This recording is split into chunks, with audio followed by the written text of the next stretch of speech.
Most side decking advice for GOAT format is centered around which cards to side in for each matchup, but I am here to tell you that it is equally important to know which cards to side out. Welcome to GOAT Duels, I'm ACP, and today I'm going to be giving you my top 8 cards that I see players not siding out when they should be, putting them at a significant disadvantage in common matchups. So let's get started with number 8 on our list.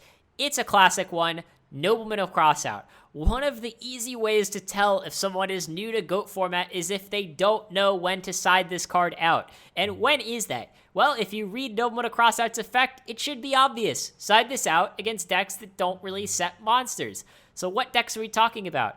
Reasoning Gate is one example. Warriors is the most common example. However, there are also decks like Chaos Recruiter, Zombies, Earth Aggro, where you might be thinking, hey, maybe they'll set their Giant Rat. No, they probably won't. Most aggro decks in GOAT format are actually playing around your Nobleman of Crossout by only playing face-up monsters. So don't let them do that versus you guys. Take out those crossouts when the matchup warrants it.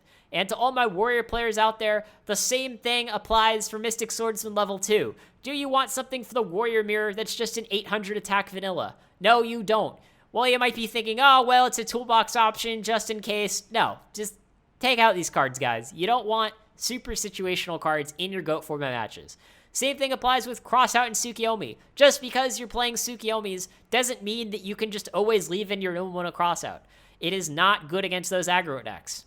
But one card that is good against aggro decks is number 7 on our list, Sakuretsu Armor. And Sakuretsu Armor has been really omnipresent in GOAT format for a long time. It's been a classic card played in a lot of control decks, just as a solid option to out whatever is attacking you.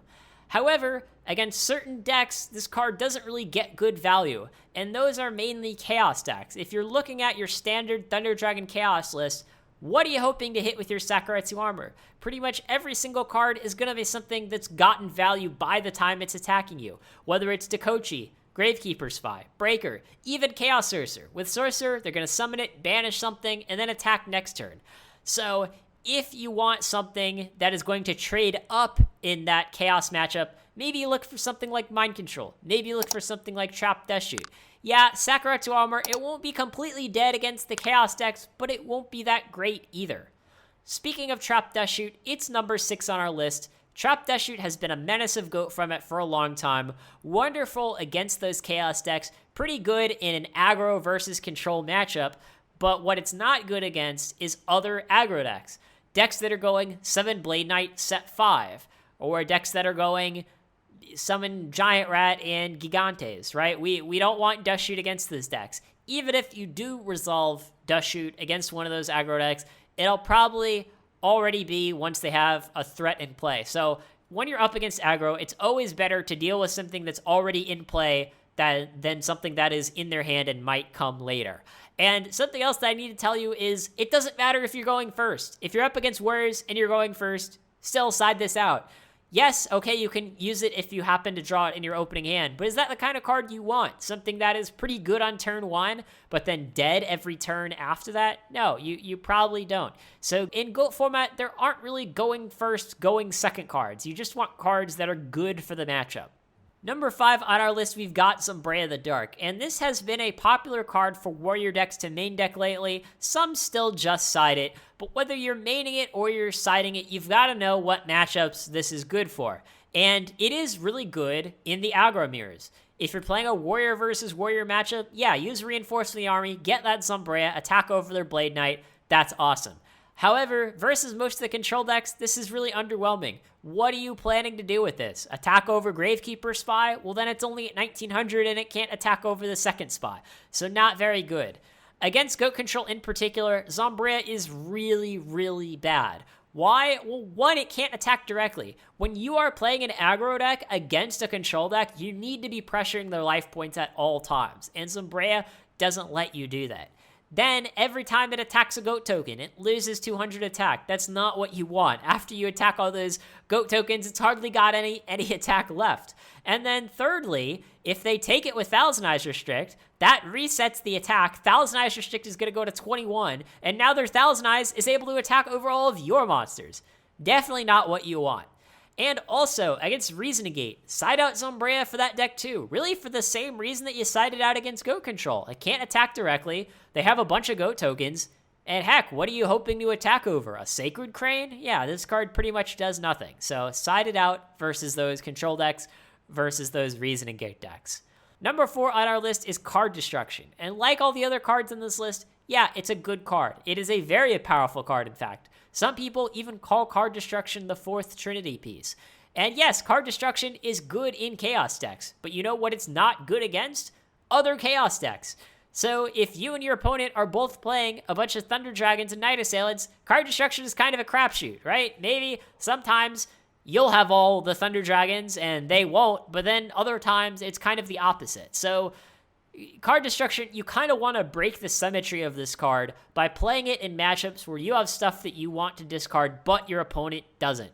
So if they're playing that kind of deck based around discarding stuff from their own hand, don't play Card Destruction. Pretty simple. Now, before I reveal my top 3 cards, let me briefly tell you about today's sponsor, Canva. Whether you're a student, creator, or working professional, Canva has great tools to help you make better slideshows, videos, and infographics. Canva even has a free tier that's already a lot better than competing products from Microsoft and Adobe. So please support Goat Duels by clicking on our link to Canva in the description of this video. Thank you. Now, top 3, we have Kaiku the Ghost Destroyer for number 3. And yes, Kaiku the Ghost Destroyer is a great card. It has been dominating GOAT format for a while, does great work against Chaos decks, and Chaos decks are very popular. But there are some decks where Kaiku is pretty underwhelming. For a start, we have Goat Control. Now against Goat Control, yeah, it stops a couple of cards. Maybe you banish some lights and keep BLS from hitting the field. Maybe you make their Premature or their Call worse. But some Goat Control decks don't even play pre or call, so we're talking about stopping maybe 1 to 3 cards. And on the other hand, their Tsukiyomi can just kill your Kaiku whenever they want to, as long as they have a clear shot, of course. So if you're playing like a warrior deck or some sort of anti-meta deck, one of the important skills that you need to develop is knowing when your main deck cards are underperforming in the matchup and swapping them out for higher impact cards. So for Goat Control, I would recommend siding out Kaiku and putting in something like Azura Priest or King Tiger Wengu. Kaiku is also not really good for the Warrior Mirror, kind of for the same reason that it's not so great against Goat Control. So yeah, for the Warrior Mirror, I mean, it has 1800 attack, I guess, which isn't that bad, but then it dies to your opponent's Blade Knights, it dies to your opponent's Zombyra the Darks, doesn't really run over anything by itself. So in that Warrior Mirror, I would recommend siding out Kaiku for something like Berserk Gorilla, something like Zombyra the Dark. If you want to get cheeky, maybe side it out for Gravekeeper Spy. If you're playing against sort of a Chaos Warrior build, maybe you can keep some Kaikus in, but those lists aren't really common anymore. You don't really see Warrior decks playing 1 or 2 Chaos Sorcerers the way that they used to, so just keep that in mind. Second on our list, we've got another really powerful card, and that is Night Assailant. And Night Assailant has great synergy in most Chaos decks, combos with your Card Destruction, combos with your Raigeki Break, your Wing Blast, your Tribe Infecting Virus, whatever it may be. But what really makes Night Assailant such a good card in GOAT format is the fact that it has 2 effects that are both really good. So sometimes you combo it with your Raigeki Break or what have you, and sometimes you just set it and kill your opponent's monster. However, against warriors in particular, the second effect, the one that kills your opponent's monster, is not very good. It is hard to get value out of this effect. And the reason why is because most of the time, when they're attacking your set Night Assailant, is going to be something like Blade Knight or Mystic Swordsman level 2 that they're attacking with. And, of course, Night Assailant doesn't work in that situation. And, well, you might think, well, okay, but how does this make it different than Dakochi? How does it make it different than Faith? Are you just saying I should side out all of my flip effect monsters for warriors? No, that's not what I'm saying. The one thing that makes Night Assailant different from these monsters is the fact that you can't really protect it to get value out of its effect. So to use an easy example, say you're up against warriors and you go, okay, I'm going to set Dakochi and set Mirror Force turn 1. So what you do is you go, okay, I'm going to Mirror Force their Blade Knight. Next turn, I'll flip my Dakochi, draw a card, and start attacking with them. But now put yourself in that same situation, but instead you have Night Assailant. If you set Night Assailant, set Mirror Force, they attack with Blade Knight, you Mirror Force their Blade Knight. Okay, now what do you do? I mean, you can't really flip Night Assailant because there's nothing to kill. So now you're stuck in the same situation again, where, next turn they'll summon another Blade Knight or another Mystic Swordsman level 2. So the problem is, against Warriors, you end up in a lot of awkward spots where it's hard to get value out of Night Assailant's effect. So against those Warrior decks in particular, side out Night Assailant for something like, maybe Gravekeeper Spy if it happens to be in your side, or just something like Berserk Gorilla or your own Zombyra the Dark, just something that can deal with attackers better than Night Assailant can.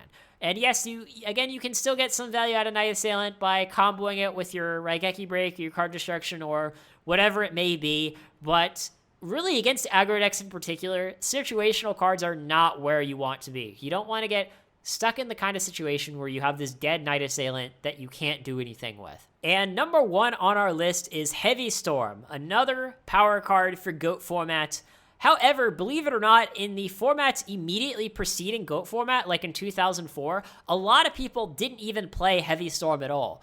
And why were they not playing Heavy Storm? Well, the reason was that pretty much everything was chainable back then. A lot of people just played Wabakus and Scapegoats and, well, Imperial Order, but you get the point. It was hard to get value out of Heavy Storm back then. And obviously, GOAT format has changed a lot compared to 2004, but there are still some decks in the format where the same logic applies. Against your typical Reasoning Gate deck, they just play things like Scapegoat, Raigeki Break, Ring of Destruction, Jari Greed, Call the Haunted. All of those things are chainable to Heavy Storm, right? And even against some Chaos decks, you'll notice that, they just play Dustshoot, Wing Blast, Jari Greed. So what are you going to kill with Heavy Storm? Even occasionally, you see some GOAT control lists that just play, a lot of Jari Greeds and Scapegoats and not much else.